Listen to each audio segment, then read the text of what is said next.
Hey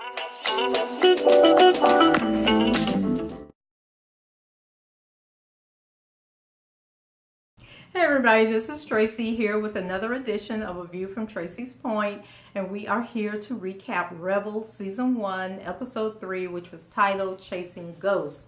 So the show opens at the crime scene of April Summerdale, and if you remember from last week's episode, Rebel walked in and found out that she had been murdered. So Rebel gets into an argument with a homicide detective on the scene named Detective Fox. And Fox is questioning Rebel as to why she was at Summerdale's home, considering that April was involved with the shooting of her brother Malik. And if you guys remember, April was the white woman who showed up at the scene, but she never fired her gun. So we move over to TJ, and he's having a meeting with someone where he's presenting a proposal to open a homeless shelter for veterans. And Tasha shows up at the shelter to confront TJ about missing their appointment to go look for a place. They were talking about moving in together. And then TJ gets a call that someone named Kim is missing. So TJ goes to Rebel, with the news that Kim is missing. And so let's stick a pin here because Kim is played by Lauren London. And I don't recall Lauren being that chubby. So I don't know if Lauren is pregnant or if she's put on a lot of weight since she was on the show The Game. But I don't know. She was just looking a little full in the face on this episode. So Rebel, Sheena, and TJ go looking for Kim. And so they're at this homeless camp. And we learn a little about Rebel and TJ's time in the military. So he was her lieutenant in the military when they were over in Afghanistan or Iraq or wherever it was that they were in combat at. So they are at the camp looking for someone named Judge Pete, and it turns out that Judge Pete was a real judge, but he became addicted to drugs, and so now he's homeless, living in a cardboard box, but he spends his time settling disputes amongst the homeless people at this camp. So Rebel hears someone babbling in the background, and it turns out to be the girl Kim that they're looking for. So they take her to Sheena's parents' restaurant, and Sheena's mom, she's been your typical Asian, and she is going off on Sheena about bringing her friends to the restaurant for lunch and how when she was Sheena's age she had 2 jobs, and so Sheena counters and lets her know that she doesn't need 2 jobs because she has a good job and that her friends are paying customers.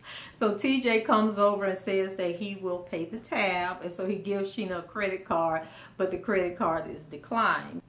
Back at the table, Kim tells Rebel that she got herself involved in a scheme with someone named Yolanda, and now 2 of the women who was a part of the scheme have disappeared, and she believes that they are dead and that Yolanda possibly killed them. So all of a sudden, a baby starts crying in the restaurant, and Kim starts freaking out and screaming, shut the baby up, shut the baby up. And so the lady, she gets the baby, she's trying to hush the baby while Rebel is trying to calm Kim down, but Kim just keeps screaming and trying to, close up her ears and everything, just, saying, shut this baby up. So Rebel and TJ are talking, and TJ is doubting Kim's story, and they go to a mobile soup kitchen looking for someone, looking for the lady named Yolanda that Kim had told them about. And so they learned that Kim herself used to work for the soup kitchen and that she was fired after people were complaining about her. So they go back to Kim, and she apologizes for not telling them the whole story and for not telling the truth, but she still insists that this woman named Yolanda has harmed these other 2 women. So we're learning through this episode, that Kim, so we already know that Rebel served in the military under TJ, but Kim was also in their what they call them, platoons, or their troop or whatever, and so they were all overseas together. Rebel gets a call, and the 3 go to the crime scene where a body has been found, and Rebel has a flashback to Malik's shooting, while she's there, and so she gets into another verbal confrontation, this time with a guy named Officer Brighton, who was one of the officers that killed Malik, and I think he was the one that probably shot his gun the most. But TJ runs interference while Rebel goes over to talk to the medical examiner and, to get information on the body. And then Rebel slips her cell phone so that she can go take a picture, so they can show it to Kim to see if this is the lady that she said was missing. So the medical examiner, lets Rebel know that it's a 30-ish black female with a gunshot wound to the head. And once they see the picture and she shows it to Kim, Kim confirms that it's the lady named Sherry, who was one of the missing women. And I think the other lady's name was Nadine. So at the police station, Rebel is sitting in the parking lot when Mike gets in the car and asks her what she's doing. And so he gives her, a portable drive and tells her it's a gift because on this particular day it's actually Malik's birthday. So the two begin to bicker, and she tells him that if he wants to help, to ask Jimmy, who's his brother, why he was at April Summerdale's house. So the scene goes to Rebel, and she's with Sheena, and Sheena asks her why she didn't tell her that she had been hooking up with TJ. So Rebel says that she was afraid Sheena would judge her. She also admits that it feels good working with TJ, and so she's kind of like wanting him back in her life. Rebel lets Sheena know that the woman Yolanda that they're looking for used to work for the Veterans Administration, and that she is targeting disabled vets. And she also shares that she talked to Mike, and he agreed to find out why Jimmy was at April's. So Rebel finally looks to see what was on the portable drive, and it's a video of Malik doing spoken word, and he's with Mike, and so the two of them are joking around and laughing, and so they seem to have had a really good relationship, and so it's kind of scary that he really liked Malik, but when they were in that scene in the alley, that he reverted back to that typical cop that's willing to shoot down a black guy that, even though he knew Malik, he was still afraid of him in those circumstances.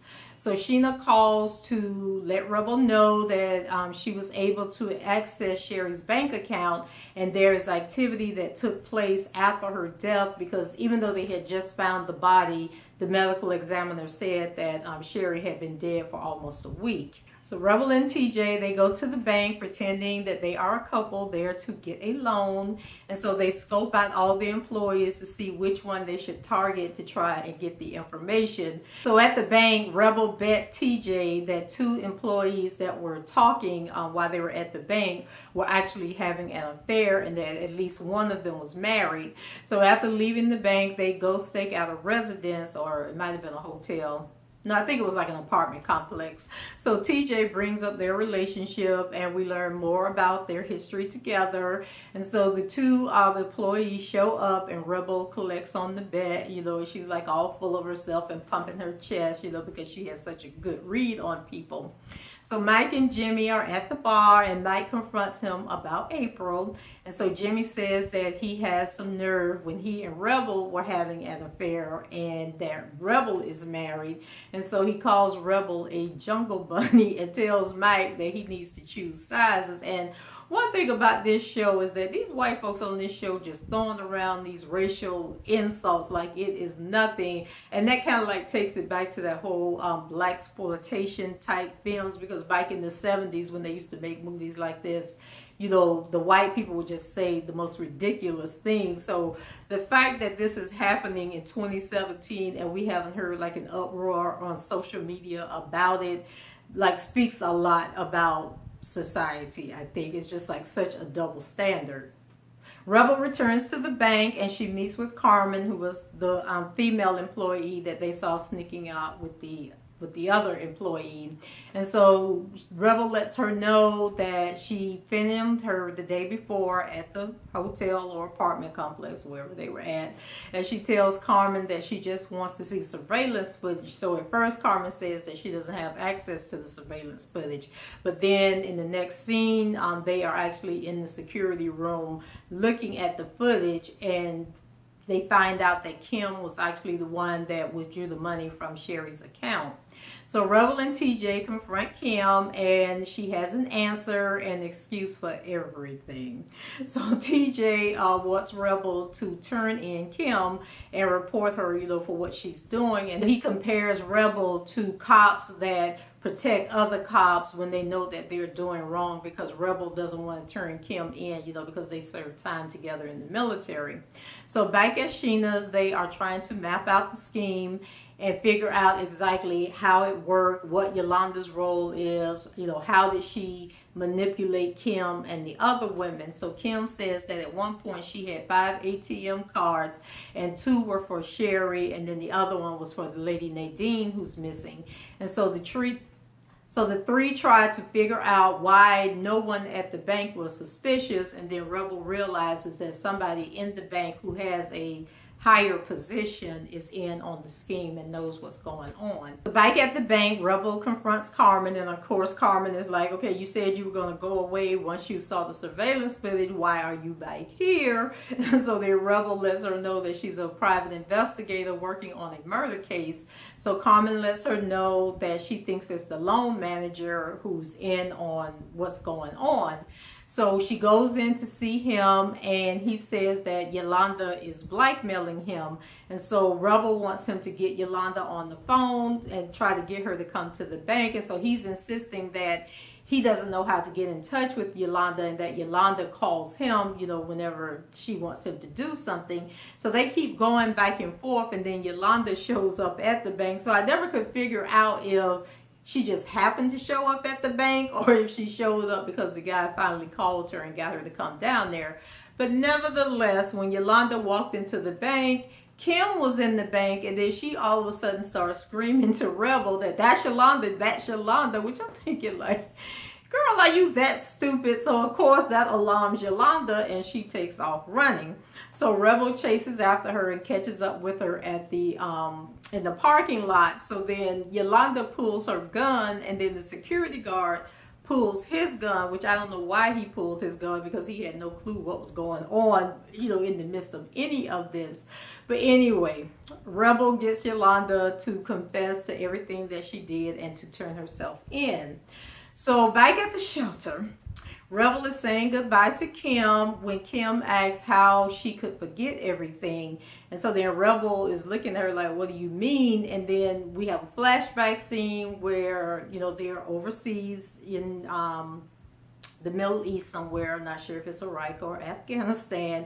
And so they're in a house with these 2 ladies and a baby. And so on the outside, there's these guys that you can hear like they're probably military or like ISIS or somebody. And so they're going from door to door trying to get into these houses, and the baby starts crying. So then Rebel yells, shut that baby up. So Kim gets the baby from the women, and then she's like so scared and so terrified and holding the baby so tight and like squeezing the baby that she ends up killing the poor baby. So Rebel lets Kim know that she didn't forget, and then she says that she gave the order, meaning that, trying to say that she was the one that told Kim to kill the baby, even though she knew it was an accident. But she's realizing that that's what has Kim all messed up in the head. And so then she tells Kim it's time for her to stand down. So Rebel is telling TJ, that she's proud of him for starting the veteran housing program, but he has some unfinished business to take care of. So Rebel is at the police station again. I don't understand why she is always at the doggone police station. But she is there to testify. Not sure testify about what. Seemed to me like she would be there to give a statement, but they said testify. So Mike tells her that he talked to Jimmy and that he had nothing to do with the murder of April Somerdale. Like, what else was he going to say? He then runs the story that the psychiatrist conjured up for him as to why he pulled the gun on Malik. And so he's also tells Rebel that he didn't tell Internal Affairs that Malik had a gun, although Rebel is pretty sure that that's what they told her when she was in there in Internal Affairs, or what the report said. So I couldn't tell if Rebel was buying his stories, about what happened at that bathroom where they choked the black guy, or whatever happened with that incident, or about, what he actually told Internal Affairs. I just don't see her being that naive, and hopefully she's seeing through his bull crap. So the scene goes to TJ and Tasha. So he lets her know that, you know, his day was hectic. And when she mentions that a condo is available at the place where they wanted to go check out, he tells her that they shouldn't move in together because he isn't ready to file for divorce from Rebel. So the show ends with Rebel, you know, doing her spoken word piece. I think that's how all the shows are going to end. And so she's talking about the bond between soldiers in battle. So when she finishes, you know, she does a little thing where she comes off the stage and sashays through the club. But this time she runs into TJ and he lets her know that this was the first time that he has ever seen her perform and that he was quite impressed. And then he tells her that him and Tasha are over, and that seemed to have made Rebel happy. So guys, let me know what you thought about the show. Are you feeling Rebel, or is it just becoming Pound Team too much at this point? Because there's just a lot of I don't know, a little messiness going on in the show. And then I saw John Singleton was on TMZ, and he said that Rebel was a black female version of Shaft. So he is stuck back there in those 70s movies, but he needs to come up to time and just do a little better trying to pull these storylines together, because things are just moving too fast and not making too much sense. So that's it for me, guys. Leave your comments below, rate the video, and subscribe to the channel if you haven't done so already. And until next time, I'll talk to you guys later. Bye-bye.